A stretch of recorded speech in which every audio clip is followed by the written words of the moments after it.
Үйкеліс күші деген не? Сабақта үйкеліс күші қай кезде пайда болатынын білесің, үйкеліс түрлерімен танысасың. Тыныштық үйкелісі 1. Дұрысын айт.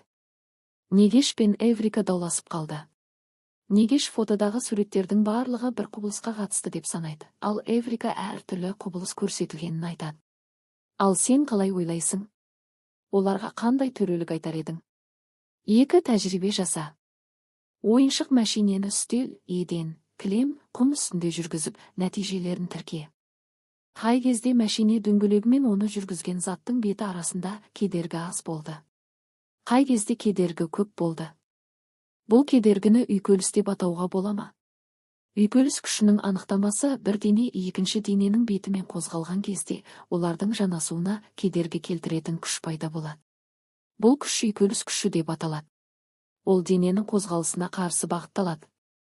Дене массасымен жанасатын беттердің кедір бұдыры неғұрлым көп болса, үйкеліс күші де соғұрлым күшті болады. Үйкелістің 3 түрі бар: сырғанау, домалау және тыныштық үйкелісі. Тыныштық үйкелісінің әсері өте күшті, ал домалау үйкелісінің әсері өте әлсіз болады. Сен білесің бе? Ежелгі адамдар ағаш таяқшаларды бір-біріне үйкеп, от жағуды үйренген. 4. Жауабын тап. Негешті бір сұрақ мазалайды: үйкеліс күнделікті өмірде пайда келтіре ме, әлде зиянын тигізе ме? Бұл сұраққа сен қалай жауап берер едің? Зертте. Үйкелісті қалай арттыруға немесе азайтуға болады? Айналамыздан үйкеліс күшінің әсерін көп байқауға болады. Оның кедергі келтіретін жері көп. Үйкелістің әсерінен үлкен жүктерді орнынан жылжыту қиынға түседі, үйкелетін бөлшектер тозады, кез келген қозғалыс тоқтайды. Үйкелісті азайту үшін майды пайдаланады, бөлшектерді тегістейді, сырғанау үйкелісін домалау үйкелісіне ауыстырады.